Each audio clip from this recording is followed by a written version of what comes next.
बिस्मिल्लाहिर्रहमानिर्रहीम नहमदुहु व नुसल्ली अला रसूलिहिल करीम।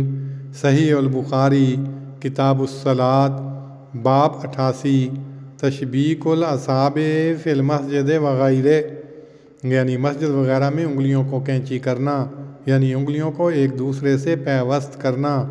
हदीस नंबर 478 479। हज़रत इब्ने उमर रज़ियल्लाहु अन्हुमा से या इब्ने अमर से रवायत है कि नबी सल्लल्लाहु अलैहि वसल्लम ने अपनी उंगलियों को कैंची किया। इसी बाब की अगली हदीस 480 है। हज़रत अब्दुल्ला बिन अमर रज़ियल्लाहु अन्हु ने कहा कि रसूलुल्लाह सल्लल्लाहु अलैहि वसल्लम ने फरमाया, अब्दुल्ला बिन अमर, तेरा क्या हाल होगा जब तू इस हदीस के साथ नाकारा लोगों में रह जाएगा। इसी बाब की अगली हदीस 481 है। हज़रत अबू मूसा रज़ियल्लाहु अन्हु ने नबी सल्लल्लाहु अलैहि वसल्लम से रवायत की कि आप फरमाते थे, मोमिन मोमिन के लिए अमारत की तरह है, जिसका एक हिस्सा दूसरे हिस्से को मजबूत किए रखता है, और आपने अपनी उंगलियों को कैंची किया। इसी बाब की अगली हदीस 482 है। इब्न सीरीन ने हज़रत अबू हुरैरा रज़ियल्लाहु अन्हु से रवायत की, वो कहते थे कि रसूलुल्लाह सल्लल्लाहु अलैहि वसल्लम ने मग़रिब व इशा की नमाज़ों में से एक नमाज हमें पढ़ाई। इब्न सीरीन कहते थे कि हज़रत अबू हुरैरा ने उसका नाम लिया था, लेकिन मैं भूल गया। कहते थे, आपने हमें 2 रकतें पढ़ाईं, फिर आपने सलाम फेरा और एक लकड़ी की तरफ उठ कर गए जो मस्जिद में रखी हुई थी। आपने उस पर टेक लगाई। ऐसा मालूम होता था जैसे आप नाराज़ हैं, और आपने अपने दाएं हाथ को बाएं पर रखा और अपनी उंगलियों को कैंची किया, और अपना दायां रुखसार अपनी बाईं हथेली की पुश्त पर रखा, और जल्दबाज लोग मस्जिद के दरवाज़ों से निकल गए और कहने लगे, नमाज कम हो गई है। और लोगों में हज़रत अबू बकर रज़ियल्लाहु अन्हु और हज़रत उमर रज़ियल्लाहु अन्हु भी थे, मगर दोनों आप सल्लल्लाहु अलैहि वसल्लम से बात करने में डरे। और लोगों में एक आदमी था जिसके हाथ लंबे थे, उसे ज़ुल-यदैन कहा जाता था। तो उसने कहा, या रसूल अल्लाह, क्या आप भूल गए हैं या नमाज कम हो गई है? फरमाया, मैं भूला नहीं और ना कम की गई है। फिर आपने फरमाया, क्या ऐसा ही है जैसा ज़ुल-यदैन कहता है? उन्होंने कहा, हाँ। इस पर आप आगे बढ़े और जो रकत आपने छोड़ी थी उसे पढ़ा। फिर आपने सलाम फेरा और अल्लाह अकबर कहा, और जिस तरह आप सजदा किया करते थे उसी तरह या उससे लंबा सजदा किया। फिर आपने अपना सर उठाया और अल्लाह अकबर कहा। फिर आपने अल्लाह अकबर कहा और सजदा किया उसी तरह जिस तरह आप सजदा किया करते थे या उससे लंबा।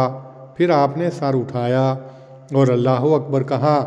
कई लोगों ने इब्न सीरीन से पूछा कि क्या फिर आपने सलाम फेरा? तो वो यही कहते थे, मुझे बतलाया गया कि हज़रत इमरान बिन हुसैन ने कहा कि फिर आप सल्लल्लाहु अलैहि वसल्लम ने सलाम फेरा। तशरीह, बाज़ वक्त इमाम बुखारी एक बाब किसी मसला के जवाज़ या अदम जवाज़ साबित करने के लिए नहीं, बल्कि किसी और मज़मून की तरफ तवज्जो दिलाने के लिए बांधते हैं, जिसका ताल्लुक़ नफ्स मज़मून के साथ उतना नहीं होता जितना कि साबिक़ा बाब के मज़मून के साथ होता है। इसमें शक नहीं कि अबू दाऊद वग़ैरह ने बाज़ रवायतें ऐसी नकल की हैं जो बालिहाज़े सनद कमज़ोर हैं और जिनमें तशबीक यानी कैंची करने की मुआनत का ज़िक्र है। और इमाम मौसूफ़ ने भी ज़रूर उन कमज़ोर रवायतों को रद्द करने के लिए ये बाब बांधा है, मगर वो इसके साथ इस तफ़रक़े और इख्तिलाफ़ की तरफ भी तवज्जो दिला रहे हैं जो जगह जगह मस्जिदें बनाने की वजह से उम्मत में पैदा हो गया है। इस बाब की दूसरी रवायत उस तशबीक की असल हकीकत बयान कर रही है। नबी सल्लल्लाहु अलैहि वसल्लम ने उंगलियों को कैंची करके बतलाया کہ مومنوں کی جماعت اس مضبوط عمارت کی طرح ہوتی ہے جس کی اینٹیں ایک دوسرے میں پیوست ہو کر اپنے وجود کو مضبوطی سے قائم رکھتی ہیں۔ پہلی روایت کے الفاظ تشبیہ کا اور مفہوم ادا کرتے ہیں، یعنی لوگ آپس میں گتھم گتھا ہوں گے، ان کے درمیان تفرقہ پڑ جائے گا۔ کیفا بکا اذا بقیتا فی حصالت من الناس بہذا، یعنی جب تم ردی لوگوں میں باقی رہ جاؤ گے، بہذا اس حدیث کے ساتھ، یعنی ان کو یہ حدیث سناؤ گے۔ حصالت ان کے معنی جو یا گندم کا چوکھر جسے بھونسی یا چھان کہتے ہیں، یہاں اس سے نکمے اور بودے لوگ مراد ہیں جن میں سے قوت حیویہ مفقود ہوتی ہے۔ حضرت ابن عمر رضی اللہ عنہما 84 ہجری میں عبد الملک کے عہد حکومت میں اور بعض روایتوں کے مطابق 86 ہجری یعنی ولید بن عبد الملک کے عہد میں فوت ہوئے۔ انہوں نے 74 برس کی عمر پائی۔ اس وقت مسلمانوں کی معنویات مضمحل ہو چکی تھیں اور صحابہ اکثر فوت ہو گئے تھے۔ آپ صلی اللہ علیہ وسلم کی یہ پیش گوئی با کمال صحت پوری ہوئی۔ امام بخاری کے لطیف تصرفات میں سے ایک تصرف یہ بھی ہے کہ جس اہم مقصد کے لیے باب باندھا ہوتا ہے، عنوان باب میں اسے متعلقہ روایات کی طرف اشارہ کرتے ہیں، جیسا کہ باب 84 کا عنوان قائم کرنے میں انہوں نے اسی قسم کے تصرف سے کام لیا ہے۔ باب ہاذا کے ماتحت روایتوں کی ترتیب میں بھی یہ تصرف کیا ہے کہ روایت نمبر 480، 481 کو جو وحدت جماعت پر دلالت کرتی ہے، روایت نمبر 482 پر مقدم رکھا ہے۔ اس آخری روایت سے معلوم ہوتا ہے کہ آن حضرت صلی اللہ علیہ وسلم نے حالت غم میں اپنی انگلیاں کینچی کیں، جیسا کہ ایک غمگین انسان بعض وقت ایسا کرتا ہے۔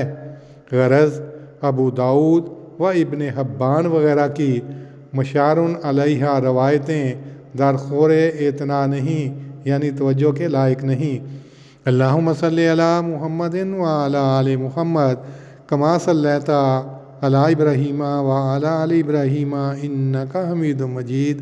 اللہم بارک علی محمد وعلی آل محمد کما بارکت علی ابراہیم وعلی آل ابراہیم انک حمید مجید۔